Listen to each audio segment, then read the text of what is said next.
All right. You know how it moves. All right. Hi, everybody. Good afternoon. So lovely to see you all. Sitting on Zoom. Okay, the opening question. Opening question as we're settling in and getting a delicious plate from Maria and Tova. Thank you as always for feeding us. I will get a plate. Thank you. It looks amazing today. Thank you guys, as always. But okay, opening question. Think of a time where humility helped you, or think of a time where humility hurt you. You can share one or the other or both. A time humility helped you, or a time that humility hurt you. All right. Humility. Your stuff's down here.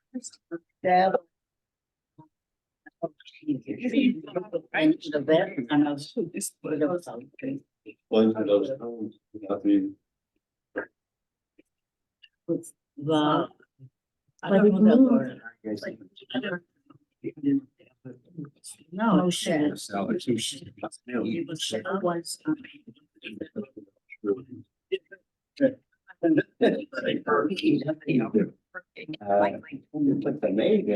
Nine. 10. No, I think it was not finding. I think you didn't remember. Right. I just got grandfather. No, yeah. You guys tried. That I Can't find your driver's license. I said my nephew finally got his. So. We never.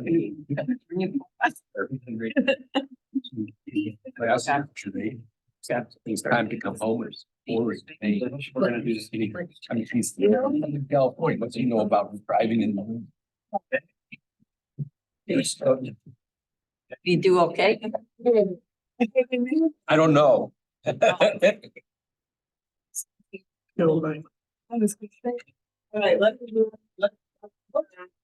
If you're just joining us on Zoom, hi, Lena. Nice to see you on Zoom this time.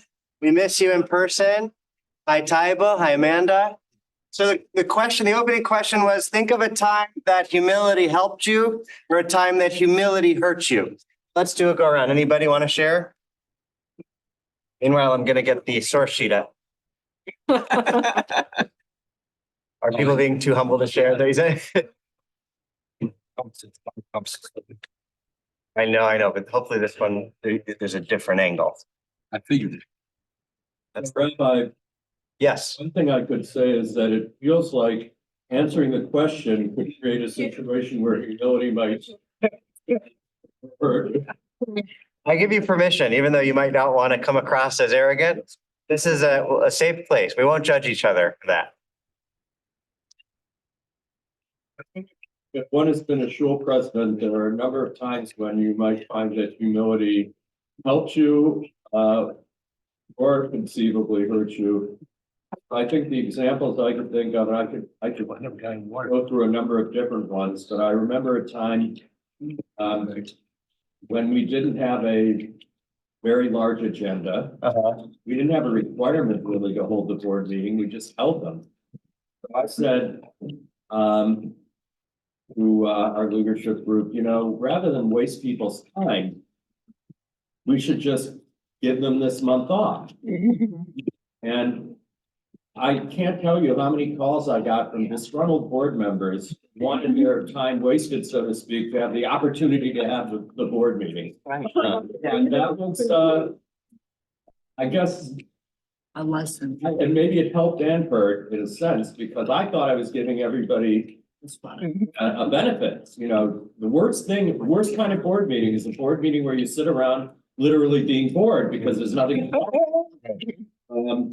What I neglected to think of was that from the point of view of some people, they may have felt they had something to talk about outside of the agenda that we might have set.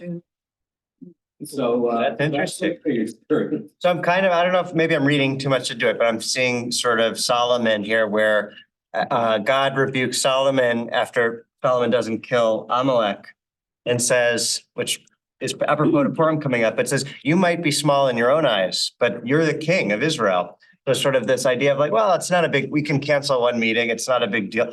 But, and to you, maybe because you're president, you feel, it's not that big. But for other people that actually, no, that's a big deal. This is how, these are the proceedings. This is important stuff that can't just be, maybe, I don't know. Anyway, go ahead, Sheila, and this one.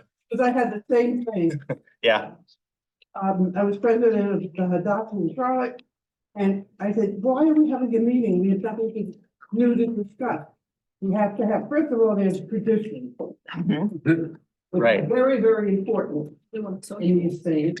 And this is a social thing for people. Right, It doesn't matter that they have something to say or not. right. It's a social activity and so what do you mean that there's nothing Right. to say? Right. If I have the time, then you could have. the time. Okay, interesting. Yeah. Okay, good. Thanks, Jerry. Yeah. Never having experienced humility myself.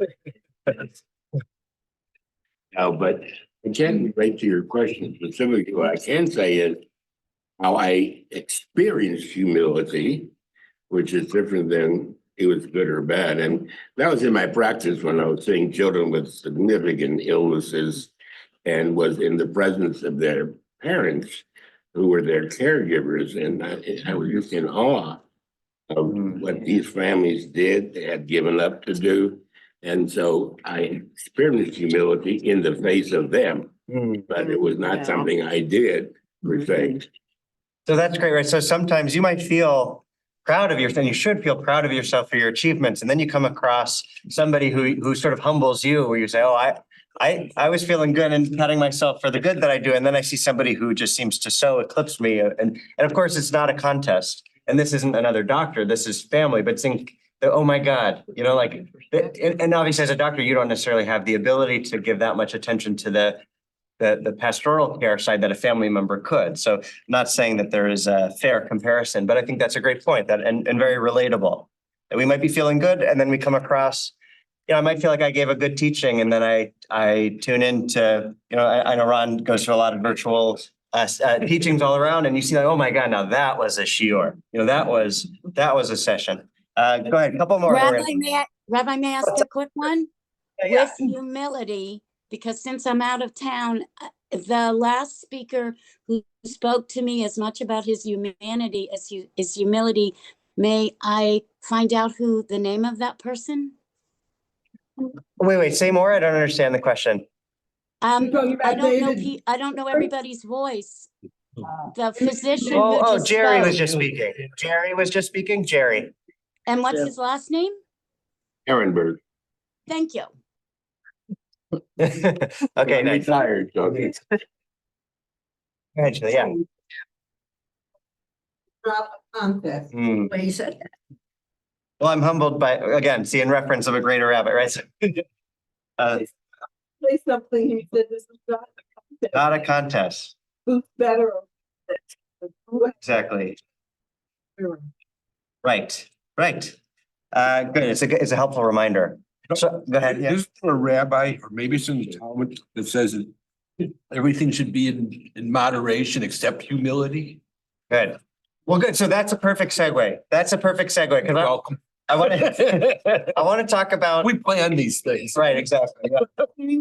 And you repeat what he said. He was saying, but is there somewhere where the rabbis say that everything needs to be in moderation except for humility? Humility never needs to be limited because it's only good, basically. And so that's what we're going to get at. Are there negative sides to humility? When is it helpful? When is it hurtful? Yeah, I disagree with that. go ahead. On occasion, I've been falsely humble, trying to elicit a response, and people either don't know how to respond or just ends the conversation. Interesting. So that makes me think of sort of, and we've talked about this before, like Sim Sum. He was saying where he, out of a false sense of humility, he sort of held back to let other people fill in the space, but that it actually killed the conversation. So like he actually needed a step forward, would have helped the conversation, but because he was trying to be humble and not overdo, but that actually was to the detriment of the conversation. And Karen is applauding. Karen, do you want to say why you're applauding, or you don't need to? I'm not Karen, I'm Helena. Oh, it's Helena. You have the word, your name is Karen on here, but Helena, okay, good. That's her daughter. Oh, it's your daughter. Okay, you're on your daughter's Zoom. Okay, Helena, okay. Your screen is blank, so I couldn't see you. Go ahead. But I want to say that my mother always taught me about humility and not to put anybody down, respect everybody. Mhm. This country, and everybody was trampling over me. I decided that's not the way that I will be able to survive here. And I had that for myself. Good, and I think, and you've talked about this before, your experience being a woman doctor in your field that was male dominated, where you felt like you had to step up for yourself, otherwise you just use the word trampled on, I think, right? So there is that's a real issue, right? That sometimes the world is in need of your leadership, and if you're too humble and you don't step forward, nobody else will, or nobody will quite like you would have, right? You have a unique gift to offer. So you don't want to be too humble and not share that. Hi, Nelson. Glad you're here to join us. We're going to jump into the text now. We were just talking about humility. And in the theme of being humble, I already want to admit that I've made a mistake with the title because I titled it Oh, the Humility, but it should have been Oi, the Humility. But so that's what we're talking about today. Oi, the humility. So we're going to start with a midrash that many of you may be very, very familiar with. So I don't want to spend too much time on it. But for those of you who have not are not familiar with this one, it is so classic because it is how the rabbis make sense of the destruction of the temple. As we know, we say it was sinat chinam, right? Causeless hatred. But do we have an example of what was the senseless, baseless hatred that Jews had toward other Jews that led to the destruction of the temple? This story answers that. Here is the instance of the sinat chinam that led to the destruction of the temple. But I'm hoping that even if you're familiar with this story, that I'm going to try to elevate a side of this that maybe you haven't explored so deeply yet. So I appreciate your patience with it. So who would like to jump in? Okay, go for it. Thanks, Larry. Rabbi Yochanan said, what is the meaning of happy is the one who feels always, but one who hardens their heart shall fall into mischief. Jerusalem was destroyed on account of Kamsa and Bar Kamsa. The Gemara explains, Jerusalem was destroyed on account of Bar Kamsa. There was a certain man whose friend was named Kamsa, and whose enemy was named Bar Kamsa. He made a large feast and said to his servant, go bring me my friend Kamsa. The servant went and mistakenly brought him his enemy, Bar Kamsa. The host came forward and found Bar Kamsa sitting at the feast. He said to Bar Kamsa, that man is the enemy of that man. So that's just often the rabbis or Talmudic literature, rabbinic literature, the third person refers to themselves, which in a conversation about humility is kind of interesting because if you refer to yourself in the third person, usually that's lack of humility. But that was just how they spoke. So he's saying basically that's my enemy. How about the royal we? It's like the royal we, right? Right, exactly. Go ahead. What then do you want here? Arise and leave. Bar Kamsa said to him, since I have already come, let me stay, and I will give you money for whatever I eat and drink. The host said to him, no, you must leave. Bar Kamsa said to him, I will give you money for half of the feast. The host said to him, no. Bar Kamsa said to him, I will give you money for the entire feast. The host said to him, no. Finally, the host took Bar Kamsa by his hand, stood him up, and took him out. Bar Kamsa said to himself, since the sages were sitting there, did not protest, learned from it that they were content with what he did. I will therefore go and inform against them to the king. He went and said to the emperor, the Jews have rebelled against you. The emperor said to him, who says that this is the case? Bar Kamsa said to him, send them an offering and see whether they will sacrifice it. The emperor went and sent with him a choice 3-year-old calf. Bar Kamsa was coming with the calf to the temple, made a blemish on the calf's upper lip. And some say he made the blemish on its eyelids, place where, according to us, it is a blemish, but according to them, it is not. It is a blemish. Okay, finish this off here. The sages thought to sacrifice the animal as an offering due to the imperative to maintain peace with the government. Rabbi Zechariah then, of course, said to them, if the priests do that, people will say that blemished animals may be sacrificed as offerings on the altar. The sages thought to kill Bar Kamsa so that he would not go and speak against them. Rabbi Zechariah said to them, if you kill him, people will say that one who makes a blemish on sacrificial animals is to be killed. The result, they did nothing. Bar Kamsa's slander was accepted by the authorities. Consequently, the war between the Jews and the Romans began. Rabbi Yochanan says, the excessive humility of Rabbi Zechariah then of Kolos destroyed our temple, burned our sanctuary, and exiled us from our land. That it was humility. It was just a bunch of akshanim who thought they were right. I mean, there's so many of these things in the Talmud, they bother me. Right. Good. Okay. So Sheila said something very important, which is that she's disagreeing with Rabbi Yochanan at the end, saying, why is he blaming it on the excessive humility of Rabbi Zechariah? Right. It seemed like really this was about stubbornness, about the stubbornness of the Kamsa Bar Kamsa rivalry. Right. So that is usually the focus of this text. And that's what brings us to Sinat Chinam, right? That what happened was there was this baseless hatred, Jew against Jew, and their unwillingness to forgive each other, right? This hardening of the heart that happened, this stubbornness, hardened heart and stubbornness, right? Just like Pharaoh, led to our destruction, right? The opposite of redemption. But keep that hardened heart theme here. But right. So, but what's interesting is, and this is the piece, that's why I didn't want to go in that direction, because that's usually how this text is taught.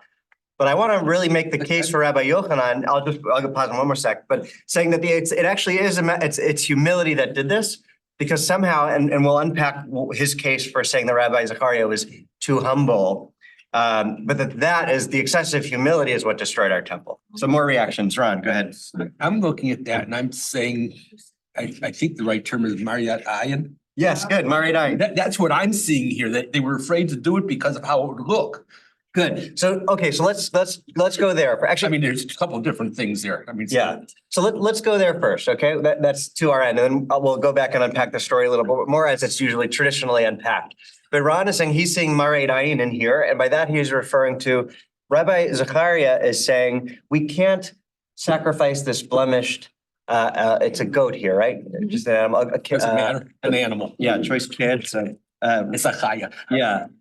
So we can't sacrifice it if it's blemished, because then people will think it's okay. If we, the rabbis, are doing it, even though it's an extreme situation where this will literally save our people, we shouldn't do it, because then people will think it's okay to offer blemished goats to God, and that would be an abomination. So we can't do it because of how it'll be perceived. Now that seems crazy, because this is truly a life or death situation. It's extreme. You would think that halakha should be a little more rigid, and it is. Halakha is more rigid. Sorry, is more flexible than they're making it out to be, right? There's sort of, this Rabbi Zechariah is claiming that halakha is too rigid to make an exception in this case. And the other, right? So the first is the blemish, and then they say, well, then let's just kill Bar Kamsa, which obviously seems. That's troubling that the rabbis would recommend murder here, but I think it's sort of this utility. Hill. There's a difference. There is a difference, and I think that's what they would say, that this is a utilitarian calculus here, that the Romans, by the way, let's take a step back. What they're doing is they would make a sacrifice in honor of the Romans here. It's not idol worship or anything like that. It's a sacrifice to God, but it is honoring the Romans by doing this sacrifice that was given by the emperor. So to not do it would be very offensive to Rome. So those are the stakes, right? You are going to be making the emperor. You're going to be offending the emperor, who could respond by killing you, right? So you'd think an exception would be made here. So that's number one. So if I kill Bar Kamsa, even though you'd think that would be a terrible thing to do, it's this utilitarian calculus to save, kill the one to save all of the Jews, and yet. Rabbi Zachariah says, no, we can't do that because then what's the Mared Ayin there? Mared Ayin, bitter, it's how will it be perceived by others? Is that, oh, you're liable to death if you offer a blemish. And that's not, we don't want people to learn that either, because that's not the halakha. So that's what Rabbi Zachariah's concerns are. We're gonna get to why this is humility at the end of the day. Go ahead. Yeah, and I'm sorry to interrupt getting there because I'm curious myself. It seems a lot more about maybe arrogance than humility. Yeah. But I'm also struck by, I've always struggled with this story because it's a nice story in certain ways to make certain points, but it feels unreal in a lot of ways. One of the ways is that it always seems in these rabbinic stories that either the rabbis or the people they're talking about have instant access to the emperor. It doesn't seem very likely that they would. And the second problem I have with this story in particular is, and maybe this is where we'll end up going, but if you want to explain Sinat Hinam, usually you would think you would want to go towards that it was widespread, that it's all kinds of people, that it's a huge problem. Right. And therefore that the weight of that huge problem brought down the temple, as opposed to saying one specific little case that doesn't seem that likely on its face. Yeah. That's the one. That's why it happened. So two great points. Number one, and I think you're right on both counts. So number one is there is this inflated sense of influence that the rabbis have, and that's consistent, right? The fact that they weren't as listened to as they're made out to be, right, in the text. There's this inflated sense of people actually went by them, followed them, that they had more power than they actually had in reality. And also the fact that that's internally, that's with fellow Jews. But what David is talking about is that the emperor would actually, why would the emperor care about, why would the emperor even send a sacrifice to be offered on as if the emperor is paying homage to our God? Give a sacrifice to your God to protect me or to honor me. Feels like he's acknowledging the merit of Judaism in a way that probably historically never happened. So all of that is true. That is sort of the inflated rabbinic worldview in the world of the rabbinic literature, which you can find frustrating if you're trying to hold it up to history or accuracy. But I think you could also find charming if you're sort of looking at a powerless people creating an alternate world where they had much more power. This is Superman, right? Birthplace of Cleveland. The Jewish fantasy of having more power than you actually have in reality. And so you can maybe look at the Talmud as comic book in that way, which may be a good pitch for kids. But You could move forward to today. I mean, how many people actually pay attention to the what's the name of the standards board? The CJLS? Yeah. How many people really pay attention to that? How many people do what the rabbi says to do? Right. Like how many people are actually members of the synagogue? Right. In this circle, in this room, we have so much respect for the rabbis and for the tradition, but it would be an inflated sense of the authority that rabbis have if we only went by the people in this room. If you take the average Jew off the street and poll if they really would care if a rabbi told them what to do, right? You'd probably get, why should I, this means nothing to me, right? Okay, a couple hands on Zoom. But wait, David had a second point I wanted to respond to before moving on, which was, so that was part one. Part two, you were talking about, say again? It's interesting to me, and I'm struck that this story boils the destruction. Oh, I got you. Down to it. One instance versus widespread. Good. Two people. Yeah, so I want to respond to that. A little bigger than two people, but it's not the same thing as. Yeah. I think when you read the Yom Kippur liturgy, for example, it seems like Sinat Hinam is a widespread problem. Yeah. To explain the destruction of the city. Yeah. So and this brings it down to these two people had a fight. Right. It went a little further to some of the rabbis. Right. They struggled and didn't come up with a solution that could keep the emperor from declaring war on the Jews. Exactly. Good. So once again, I validate that reading, but push back for where I think it's charming, which is that at the end, it doesn't need the detrimental impact of Sinat Hinam is so potent, is so lethal, that even if it's one instance, there can be this domino effect that leads to our destruction. That it's not something that's weak enough that it only is harmful if enough people are doing it. But here, even in one instance, and granted, this is still a pretty extreme instance because this is a big feast with all of these important people in Israel. And one thing you'll see that really tipped Bar Kamsa over the edge was everybody's silence. The rabbis were silenced. He was humiliated. And one point I want to mention before getting to Zoom, because I see a couple hands on Zoom, is that the rabbis say that if you embarrass someone, it's as if you've killed them, right? You may have heard this, be familiar with this, because you cause the blood to be flushed from their face, right? Embarrassment, even the etymology comes from this whitening of the face like a corpse. Right? Why are you so white? I'm embarrassed, right? The blood is left in my body. So the rabbis read that as shikut damim, as shedding blood. If you humiliate somebody, it's as if you've killed them. And so what's happening here, and then I'll get to the first Zoom, then Elliot, which is, so Bar Kamsa is publicly humiliated.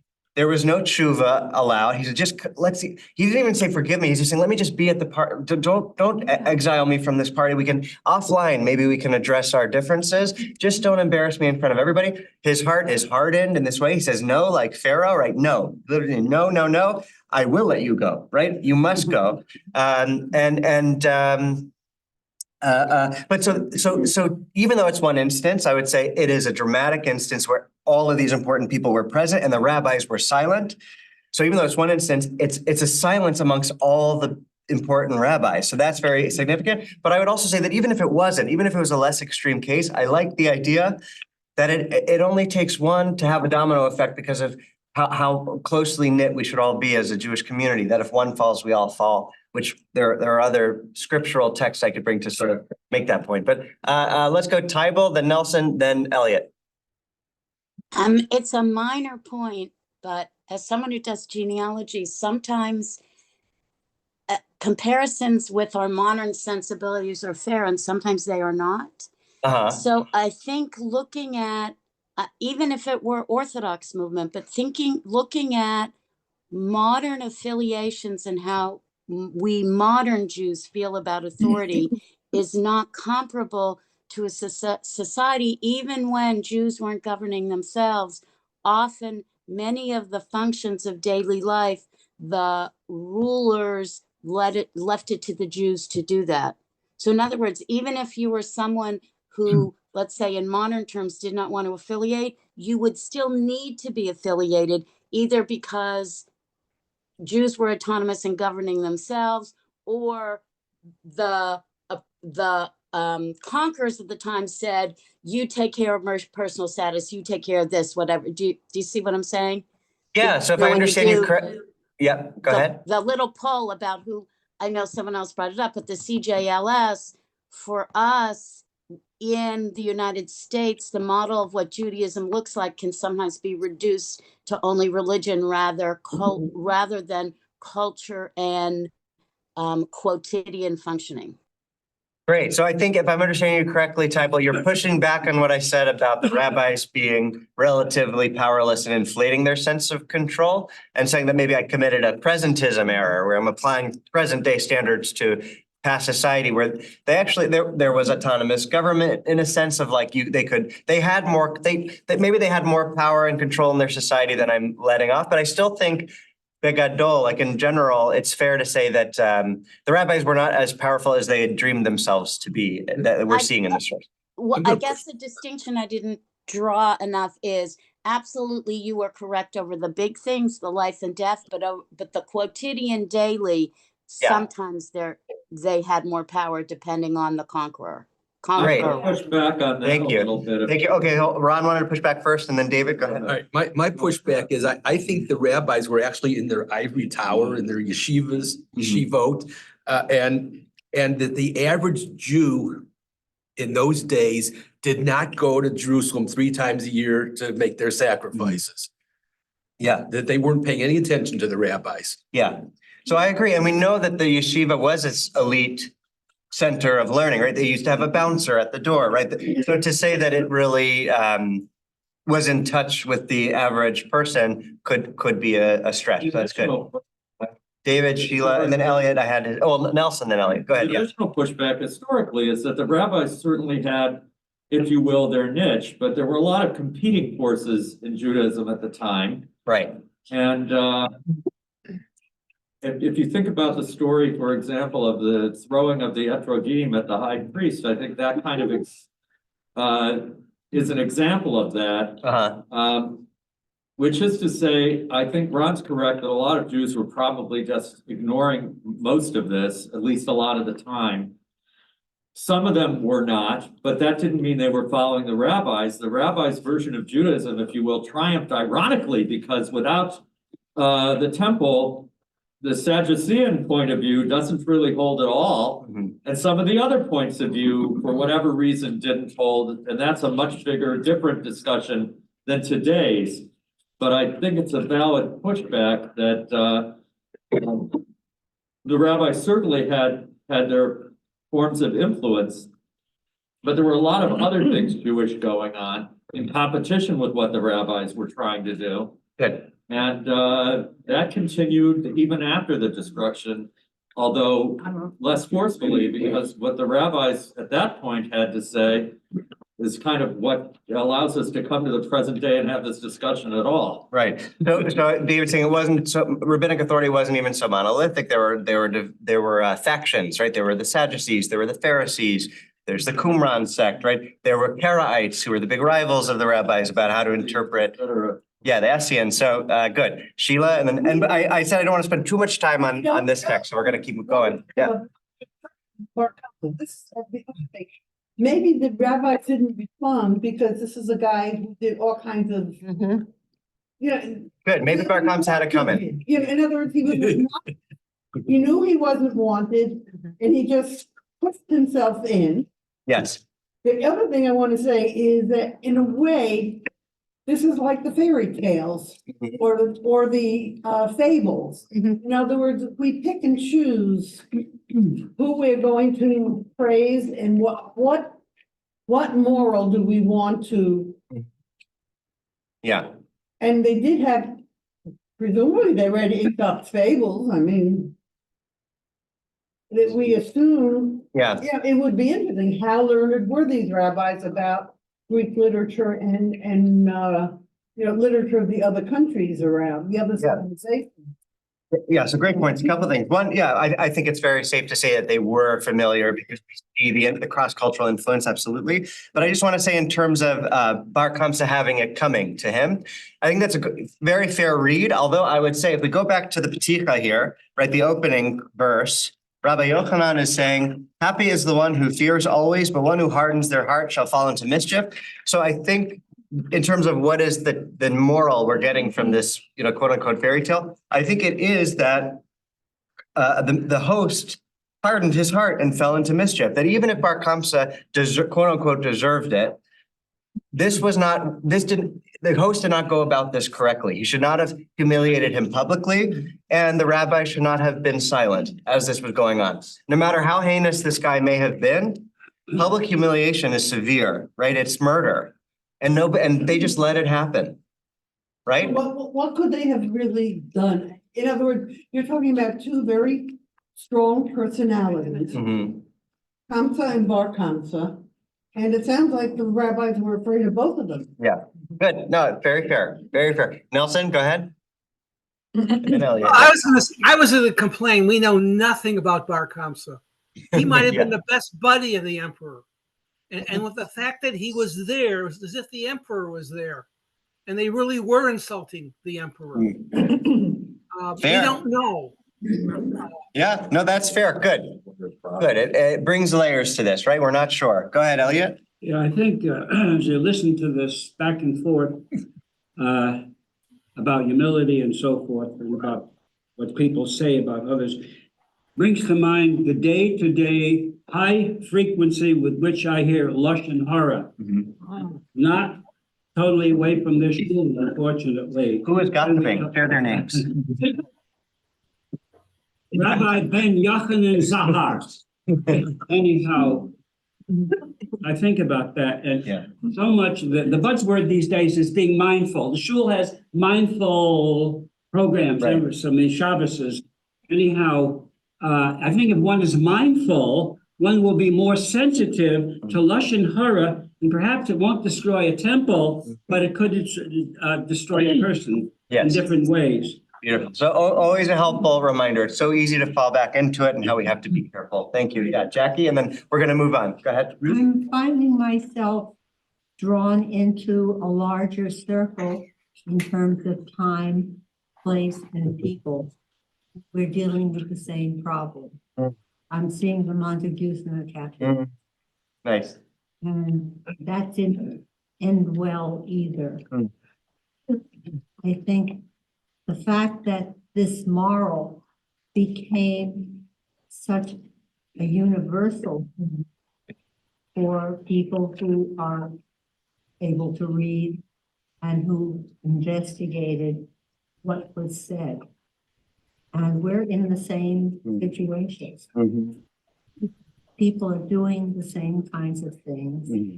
And the question is, were people able to learn from each other?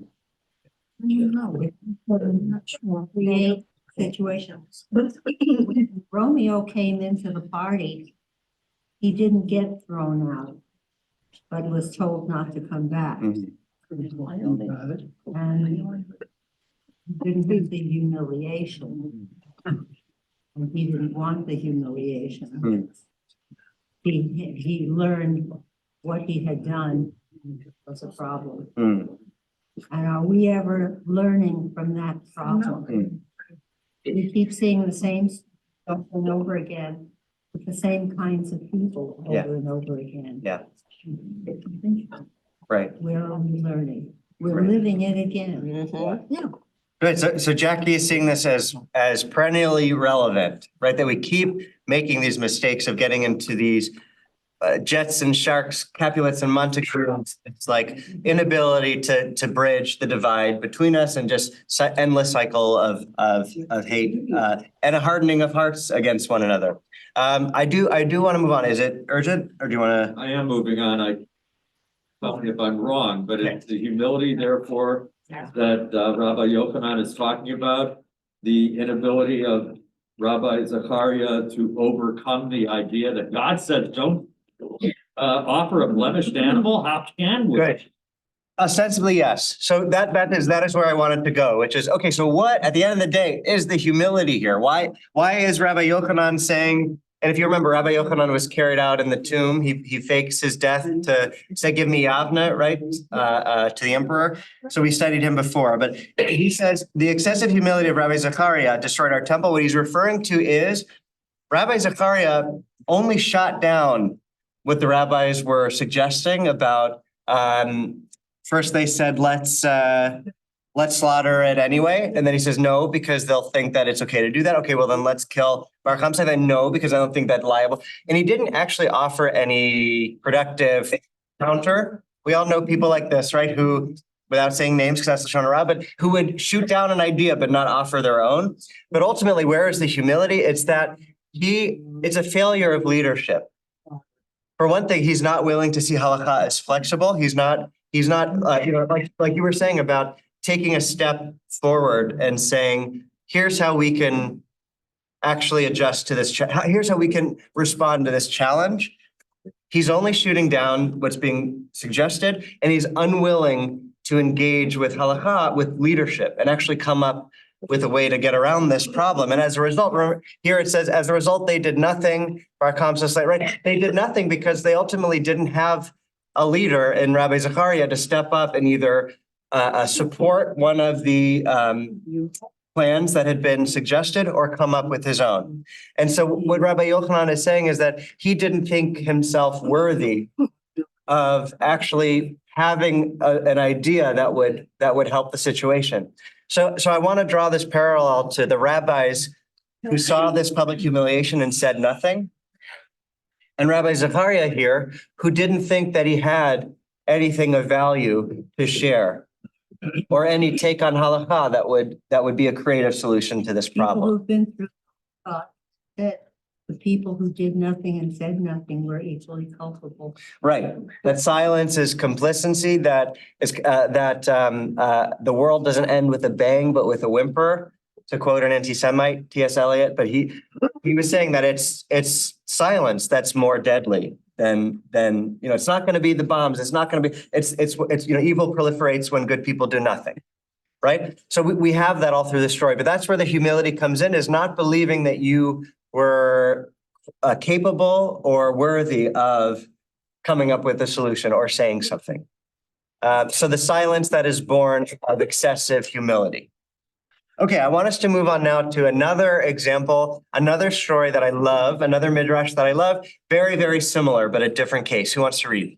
Go for it. Thanks. The Gemara relates that Rabbi Isaiah insulted Rabbi Abba, causing the latter to have a complaint against him. Rabbi Yirmiyah sat at the threshold of Rabbi Abba's house to beg him for forgiveness. When Rabbi Abba's maid poured out the dirty water from the house, the stream of water landed on Rabbi Yirmiyah's head. He said about himself, "They have made me into a trash heap."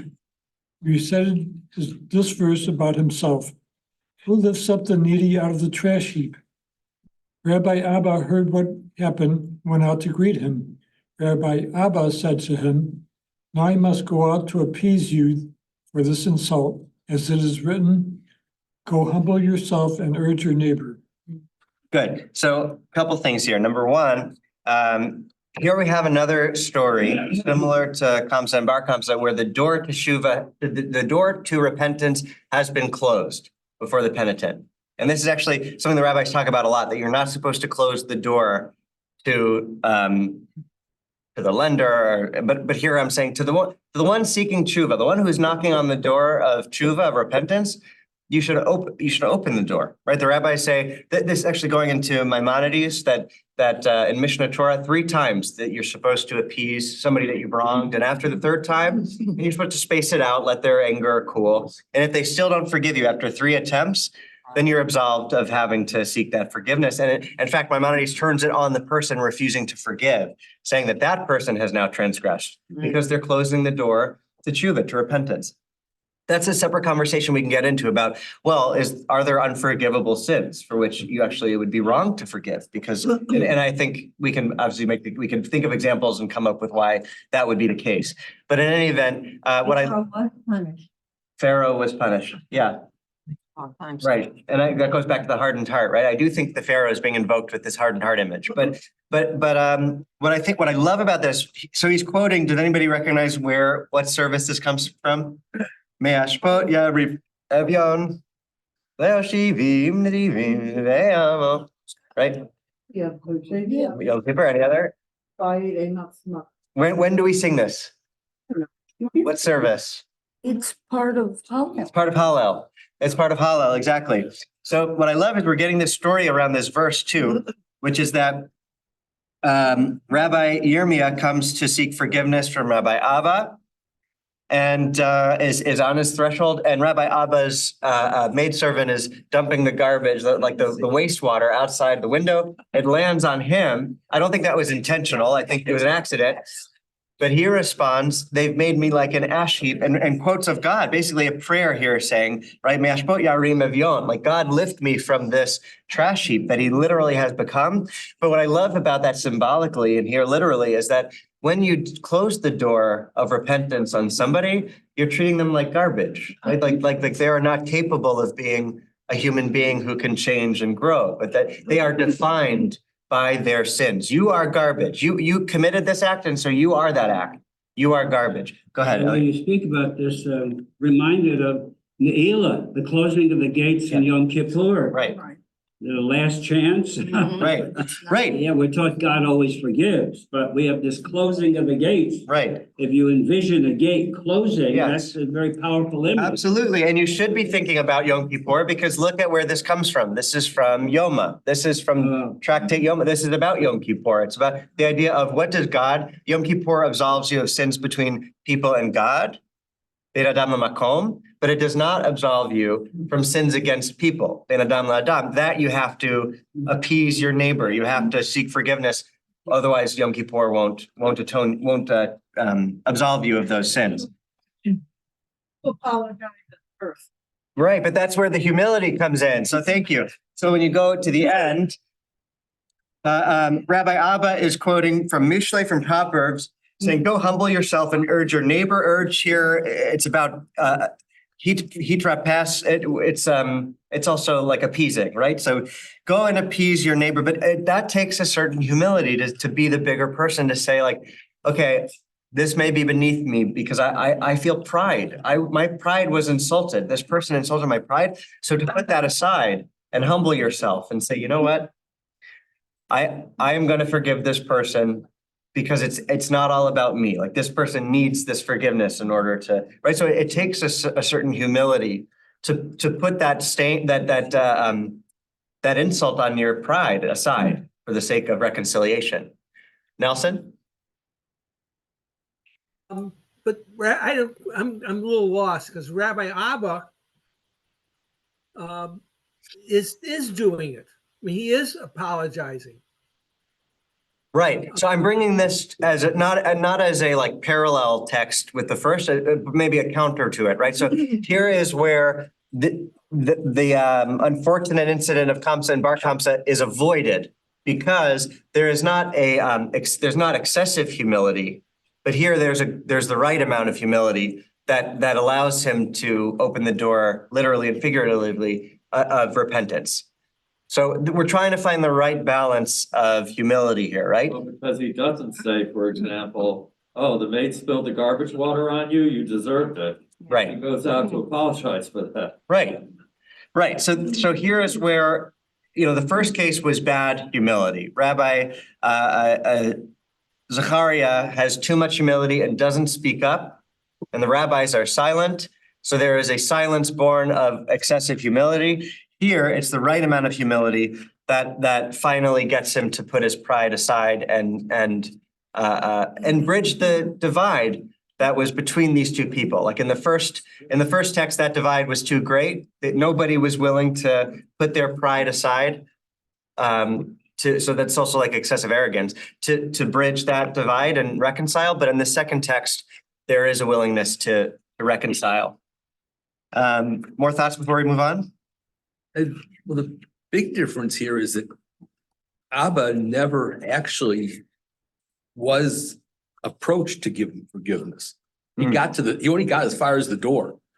He never even knocked, That's interesting. Yeah. So, I mean, I think the context here is that he had tried previously, well, and this was yet another attempt, and like literally, I'll come to your I'm house. taking it the other way. Yeah, that's fair. But I think this is also real humbling of Rabbi Yirmiyah, right? That he is literally humbled to the point of being thrown garbage. Like he is humbling himself at the door, at the threshold of the master of this rabbi, a colleague that he's trying to appease. He is literally dumped garbage upon. Like he could not be more humbled. But sometimes I guess it takes that in order to open the door, right? To be willing to put yourself in that vulnerable position where you're literally treated like that in order to finally stir somebody to forgive you. That also takes great humility to say, like, I'm not going to go to him, right? That's often where the reconciliation never happens because nobody is willing to make that first move. Nobody's willing to make that first step forward. You wait for the other one to. But here's somebody who's willing to not only take that first step forward, but endures great public humiliation, right? In order to reconcile. Okay, now going back to that first text, it's interesting. So that thing about the Romans, the emperor sends a goat, and Bar Kamsa's plot is I'm going to blemish the goat so that they can. And there's two ways that the text says he does that. One is and they're it's one or the other. We don't know which one it was, but it says that he pierced the lip. Right, he cut the lip of the goat. The other is the eye. Yeah. And the reason for the eyelid, they say it's because that was a blemish that the Israelites, that the Jews would have considered a blemish, but that the Romans would not have. So when the Jews would say to the Romans, no, it's because it was blemished and we don't offer a blemished goat, the Romans would say, what do you mean? It's not blemished. I don't accept that excuse. because the eye thing doesn't make, but I like that relates to what Ron was talking about, Mared Ayin, about the issue of how people would perceive it. Now I want to go with the lip. What does a pierced lip make you think of, or maybe a great Moshe? Why Moshe? Because he had a formula. What was? Yeah, what's the- Arel Svatayim. I am of uncircumcised lips. So here they literally circumcise the lip of that goat. I think that's pertinent because we're talking about humility. Who is our great model of humility? Moshe. And you could say that it was excessive humility because he says, send somebody else. When God calls Moses, send somebody else, right? And God says, no, it's you, right? We need your leadership. Don't step back to let somebody else fill the void. You are the one that needs to fill the void. If you don't, nobody will. You need to be the one. And then there's this great arc, and this is where I'm bringing us now, is that Moses goes from somebody who's Arel Svatayim to the subject of the book of Devarim, which literally means words, which is Moses's great discourses, where it's chapter and chapter and chapter after Moses's discourses on Sinai. So his arc is going from somebody of uncircumcised lips who's too afraid to speak to Pharaoh to somebody who gives us the whole book of Devarim, of Deuteronomy, right? So here he is speaking to Aaron, and remember, Aaron was his mouthpiece. Aaron was the one who had more confidence, who could speak for Moses. Now there's an inversion in this text. So who wants to read? This is Vayikra, Leviticus, chapter 9, verse 7. Who wants to read? All right. Go for it, please. When Moses said to Aaron, come forward to the altar and sacrifice your sin offering and your burnt offering, making expiation for yourself and for the people. Aaron came forward to the altar and slaughtered his calf of sin offering. Okay, so Can you put this in context of where it comes from? yeah, so we've just had the 7 days of investiture, Hebrew Miluim, right? The days where literally we've been talking about all the garments that the priests will wear and getting them ready to serve in this role. There's the 7 days of investiture where they are invested with this authority, they're prepared. It's basically their orientation, right? It's an orientation week, right? So Aaron has just gone through orientation and it is now time to make a sacrifice of expiation for his own sins and for the people's sins. But it says This Moses, is not after the death of his 2 sons. I actually think it may be, but I'm not certain. Because this is from Vayikra, so it's not our most recent. Yeah. That's why I was asking you to put it in context for me. So I think it is. But here's what's so interesting and that the rabbis are going to pick up on in the Midrash that we're going to read next is why did Moses have to tell Aaron, come forward? Right? Krov Elam's Bath. Why does he need to be told that? So let's jump into Sifra. This is Midrash on Leviticus. Who wants to jump in? I'll do it. Go for it. Thanks, Ray. Thank you. Draw near to the altar. An analogy. A king of flesh and blood married a woman, and she was ashamed in his presence. Whereupon her sister came into her and said, why did you enter into this? Is it not only for the sake of ministering to the king? Embolden yourself and serve the king. Similarly, Moses says to Aaron, my brother, why were you chosen as high priest? Is it not only for the sake of ministering before the Holy One, blessed be he? Embolden yourself and perform your service, thus draw near. Others say Aaron perceived the horned altar as an ox and was frightened by it, whereupon Moses said to him, my brother, don't be afraid, draw near, embolden yourself and draw near to him. Okay, so a couple of really interesting things going on here. One, we noticed the inversion, that now Aaron is feeling too shy and afraid, and Moses has to tell him, step forward, come. But the analogy here is that God being the king of flesh and, or God being analogized to a king of flesh and blood, and the Jewish people, or Aaron in this case, being the bride of the king, and the bride is too afraid to be in the presence of the king. And the sister, who here is the brother, Moses, saying, this is the whole point. Like you have reached this point, and it's also making me think of Purim now too. I was just going to say, what time of year is Mordecai talking to us? Exactly, right?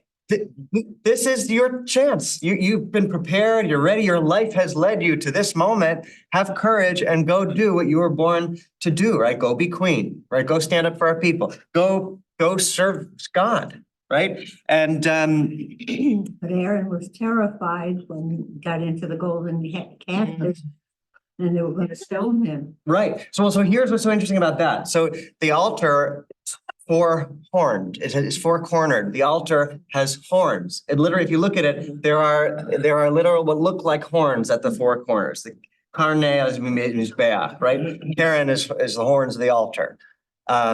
So what the Midrash is saying here is that why was Aaron so afraid and needed Moses to push him forward? It's because he saw the horns of the altar and he was reminded of his own sins of the golden calf, his great sin, and thought, I am not worthy of serving this role, which again comes to this humility, in this case, born of guilt and fear of inadequacy.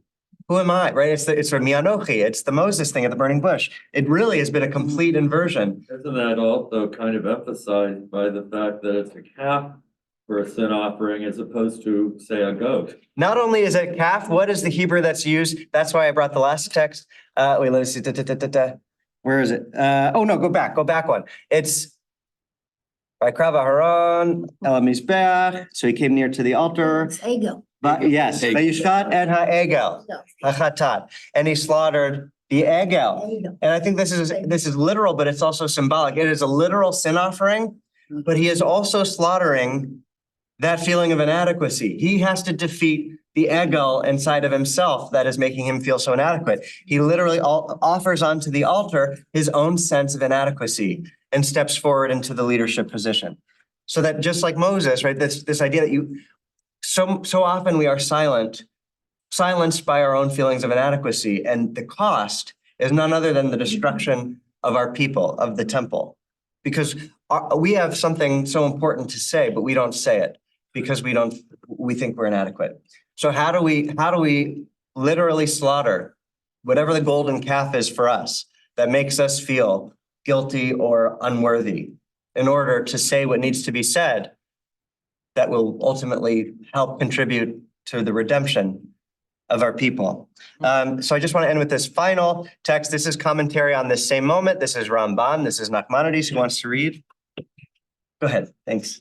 Having no sin on his soul except for the incident of the golden calf, therefore that sin was firmly fixed in his mind, something like that which is said, and my sin is ever before me.